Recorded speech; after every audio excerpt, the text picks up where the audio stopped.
Welcome to The Authority File. I'm Bill Mickey, your host and the editorial director at Choice. In this 4-episode series, we're going to be talking about podcasting, but our approach, appropriately enough, will be to examine how the medium fits into a scholarly context. By doing so, we'll be asking what makes something, whether it's a book or journal article or even a podcast, scholarly. What mechanisms, frameworks, standards, and techniques define scholarly content, and how malleable really is this definition? In what ways can the conventions of what we consider scholarly publishing be pushed into new territories? My guests for this series have been asking these very questions as they piloted a podcast series, which then grew into a much more ambitious grant-funded project called the Amplify Podcast Network that's growing a network of podcasting as a form of scholarly communication, as well as building metadata standards and tools to help integrate podcasts into institutional archives and make them much more discoverable, all while establishing them as legitimate, open educational resources. Joining me is Hannah McGregor, Assistant Professor of Publishing at Simon Fraser University. Hannah is also the creator and host of The Secret Feminist Agenda, the original pilot podcast that helped inform the development of the Amplify Podcast Network. Also on the program is Siobhan McMenemy, Senior Editor at Wilfrid Laurier University Press, which is partnered with Simon Fraser University, Wilfrid Laurier University Library, and the Documentary Media Society to create and support the network. Wilfrid Laurier University Press is the sponsor of this 4-episode series of The Authority File. In this 3rd episode, Siobhan and Hannah talk more about the Amplify Podcast Network, its goals, and its plan to help make podcasting an official member of the scholarly publishing community by developing metadata standards and tools. So the Secret Feminist Agenda was considered a pilot program of sorts, and you've since what's emerged out of that, if I'm describing that correctly, is you've created a new project called the Amplify Podcast Network. I'm wondering if you could both tell me a little bit about what that is, who's involved, and you know how it came about. I think you received some grant funding to get that off the ground, right? Mm-hmm. Yeah, this is the Amplify Podcast Network is funded by SSHRC as well. It's a partnership development grant, so much more explicitly aimed at sort of building connections with other institutions and organizations and individuals with the goal of sort of building up this network of people who are engaged in different ways in this project of scholarly podcasting in Canada. So we're working, the sort of primary partnership is my, SFU's publishing program, aka me, and Wilfrid Laurier University Press. But we've also brought in the Digital Humanities Innovation Lab here at SFU and Wilfrid Laurier University Library, as well as the Documentary Media Society, which is a organization, a not-for-profit here in Vancouver that runs a documentary film festival as well as a fairly recently created podcasting festival. And so we've got sort of a bunch of different moving parts to this project, and we've brought in partners to try to build our strengths in different areas. And I will let Siobhan speak to the new podcasts that are going to come out of this project maybe first, and then I can talk about like the parts that I am engaged in, which have a lot to do with like metadata. Ooh. Perfect. Yeah. Yeah, there, as is the way of most significant grants, there are task forces behind the scenes. And so each of us has taken the reins for a couple of these task forces. And one of them, sensibly enough, for me, is the podcast production group. And so that includes 4 scholars: Brenna Clark-Gray, Daniel Heath Justice, Kendra Cowley, and Maria Alvarez Melvido. The latter 2 are working together on a podcast that is tentatively called Communication at the Edge. And that's going to be of particular interest, I think, to your librarian listenership. They're going to use critical librarianship to examine the practices of resistance in forms of communication and information sharing.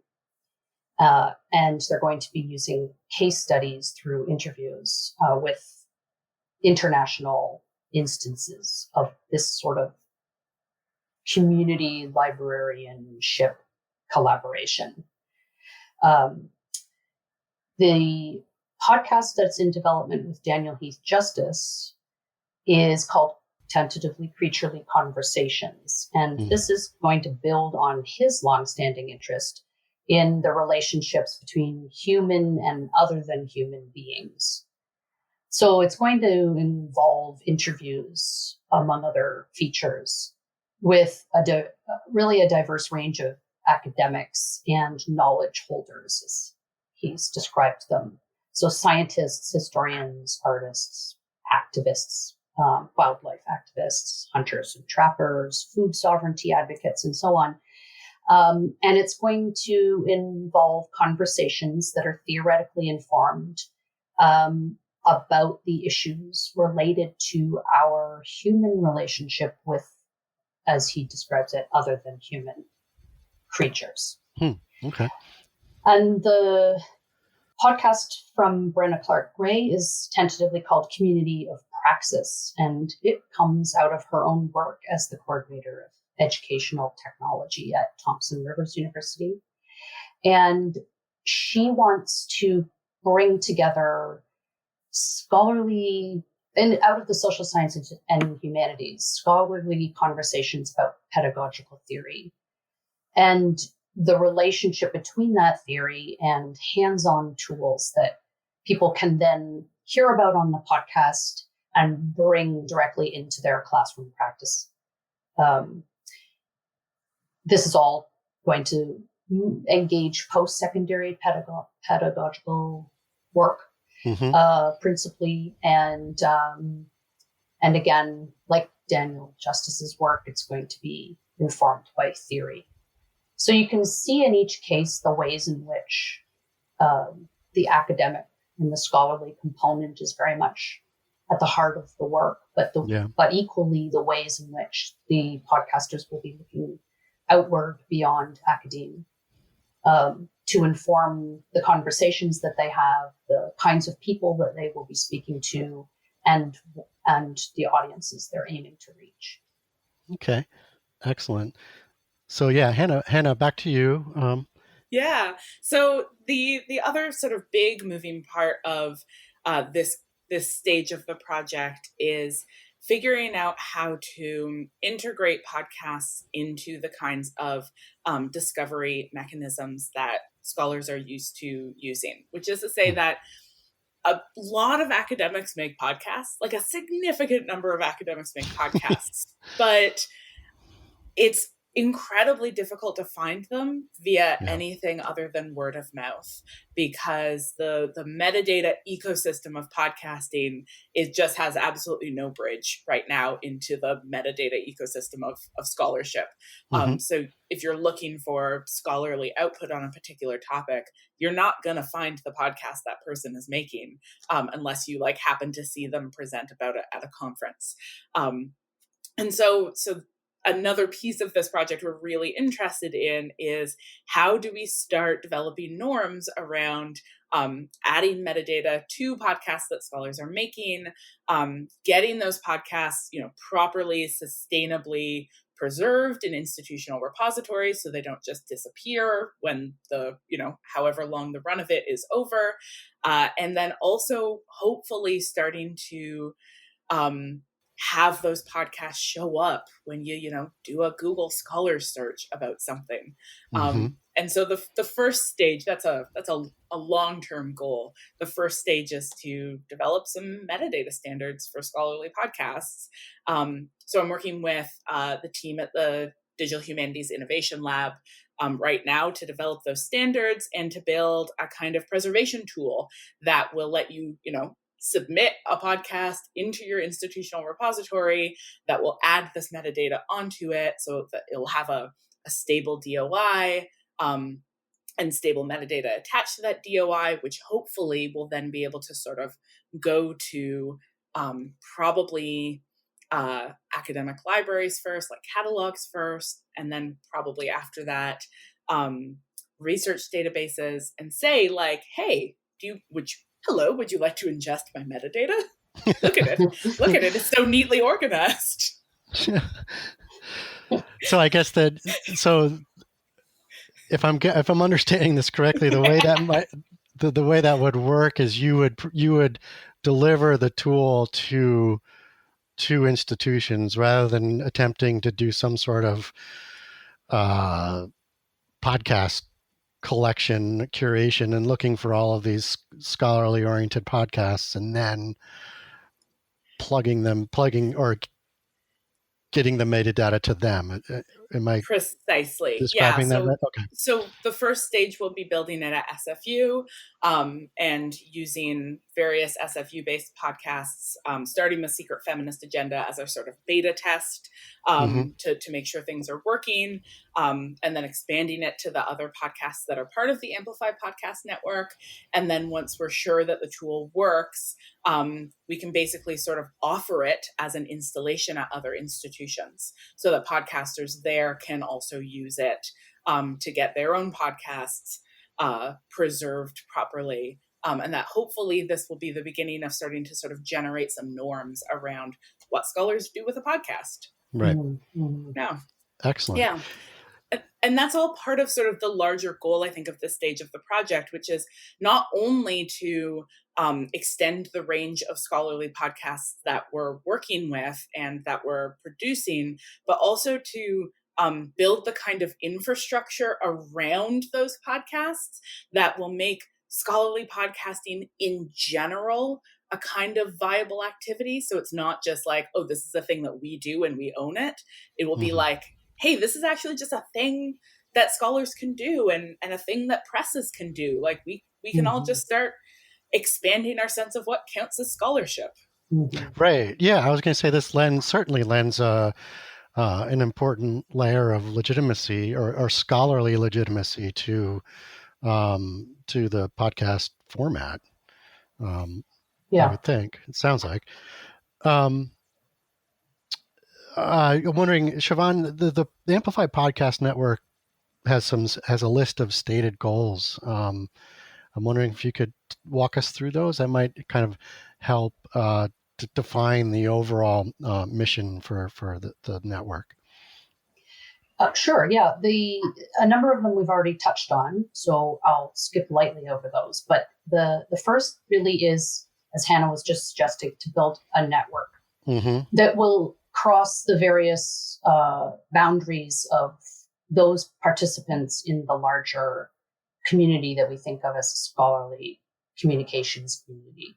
So we have, of course, the scholars and editors, we have librarians, we have students, and we also have arts organizations, because we are interested in reaching beyond academia with this work. And we understand that there are contributions to be made to scholarship from outside of academia. So producers of podcasts are not always going to be academics. And that's one way of recognizing that. But as Hannah has already indicated, among our partners are arts organizers, precisely because we need that connection to be made explicit and to be an open one that is ongoing. We are, as I have already indicated, going to acquire, as we have, and develop and edit and subsequently publish under the Laurier imprint the 3 new scholarly podcasts that will be in addition to the one that Hannah has produced, the Secret Feminist Agenda podcast, which, as she's indicated, we're going to use continue to use as a testing ground for various of these infrastructural developments. Let's see. Hannah has also touched on to develop the metadata standards and tools.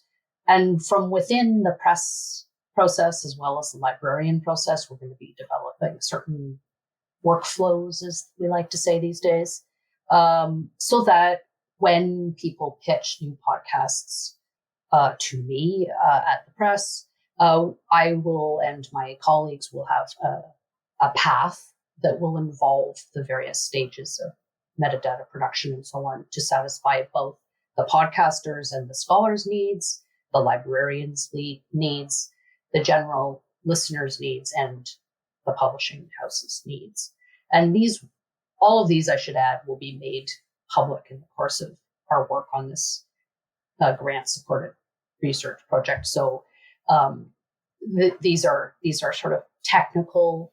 This is the technical side of things, but we are going to make this available for people to learn more about in due course. Excellent. Yeah. The others relate to that same notion that this is meant to be building a broader capacity for scholarly publishing and not just meant to be something that is propping up the work of Hannah and me. Right. So, we're going to be offering workshops and open educational resources.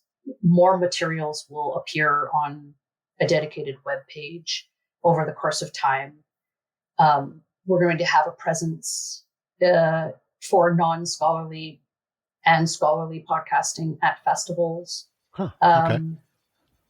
We really are trying to do a lot to open up scholarship to a broader audience. And that makes sense when you're talking about a format that is itself open access. Yes. Yeah, and that's actually a good segue to my next question. There are so many moves afoot in the world of podcasting to try and monetize them, and not that this is a goal of yours, but to capture audience, to build platforms and so on. Like I'm thinking of Spotify and Apple and other plays like Luminary or the ad tech platforms out there. But with all that going on, I mean, how do you see Amplify fitting into that? And maybe this is Sorry. There's not even an answer to this question, but but I have such strong opinions about it. Go. Oh, well, go for it. Yeah.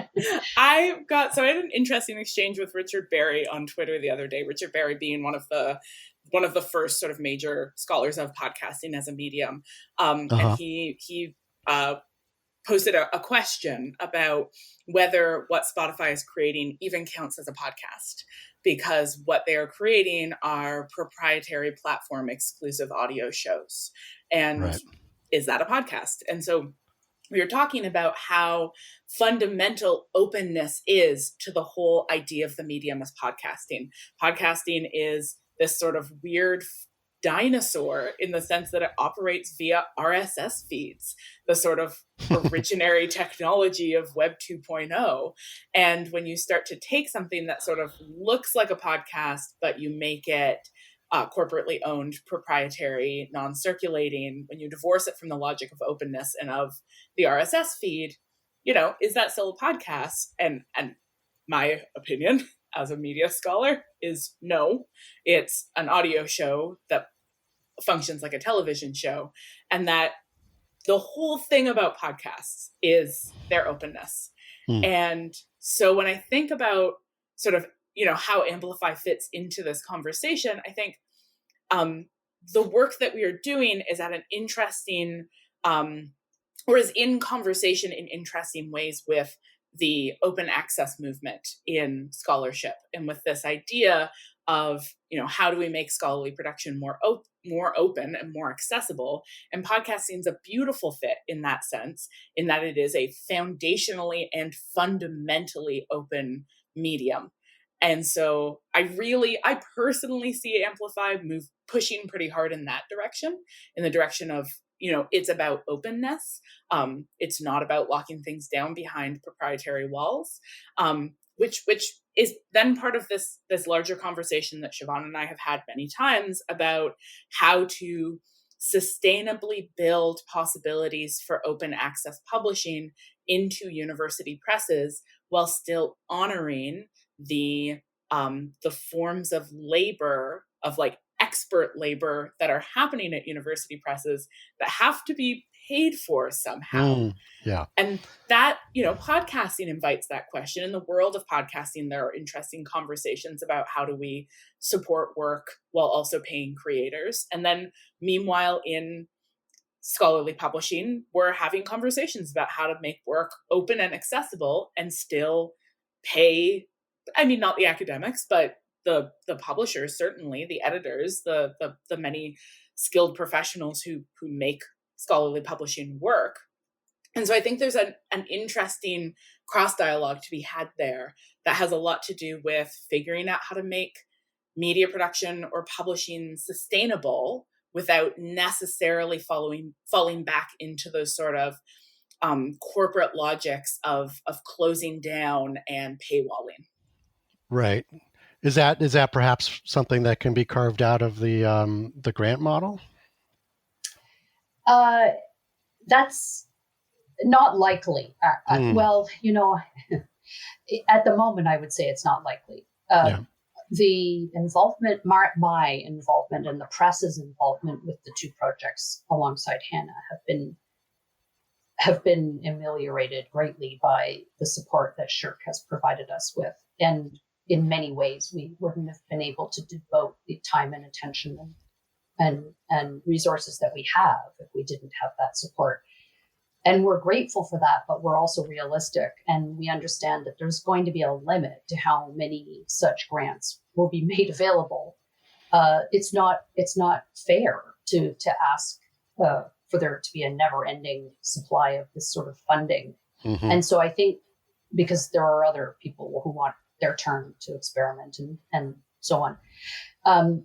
So what we really need to do, and we certainly aren't there yet, is to figure out the answer to some of those questions that Hannah's already discussed with respect to open access, because this just falls into the same problematic category. And it's a problem not because any of us in principle are against the idea that we would have openly circulating scholarship, though there are all sorts of reasons to throw in some caveats, which I think go beyond the scope of this conversation. But at the same time, it isn't our goal to create a network that is then, as Hannah has said, sort of hived off and closed off to various people. Right. So the idea of this particular grant allows us to do all of that infrastructural work, all of that groundwork necessary to get this undertaking off the ground. And for me to start further addressing the question of open access and a future at a particular scholarly press where we're doing these podcast projects, as to determine whether there is a business model to be found. I mean, as it stands, university presses, speaking in very broad terms, general terms, university presses are based on a cost recovery business model. Mm-hmm. And so profits, such as they are, go back in as not-for-profits, go back into the work that we do. But we do rely on the revenue that our book sales produce. So mm-hmm. for me to then say, okay, everyone, we're moving into podcasts, it really couldn't have been done without the support of research funds. And it is this opportunity that then allows me to take a bit of time out of every workday to say, okay, thinking as openly and as widely as possible and as accommodatingly as possible, how might we find a way forward for this? And if it turns out in the bleaker moments, I might think there'll be an end to my ability to do this sort of work. If that were the case, Amplify would still exist. All the work that is going to go into that network and all the tech that will be available for everyone to use will be available forever. And mm-hmm. that satisfies me to no end. Beyond that, if I could figure out the conundrum that many a press has been trying to figure out to do with open access and the sustainability of scholarly publishing, I'd consider myself pretty impressive. But I don't really have any illusions. I'm going to manage that myself. Right. You just heard from Hannah McGregor, Assistant Professor of Publishing at Simon Fraser University. Hannah is also the creator and host of The Secret Feminist Agenda. You also heard from Siobhan McManamy, Senior Editor at Wilfrid Laurier University Press. The series is brought to you by Wilfrid Laurier University Press. Join us next week for our final episode of this series when we talk about what's ahead for the Amplify Podcast Network and new research initiatives. We are, as people who work in publishing or as people who work in public scholarship, certainly engaged with the question of the audience. and of wanting audiences to feel. I mean, you have to think about your audience, right? You can't make something that's for nobody. But then you very quickly slide into this sort of engagement, this reductive treatment of like something is as relevant as its numbers. We can tell how good something is based on how many people listen to it, which is its own very tricky problem when we're talking about public scholarship. If you like what you hear, rate us or give us a review on your podcast platform of choice. And if there's a topic you'd like us to cover, drop me a line. I'm at bmickey@ala-choice.org.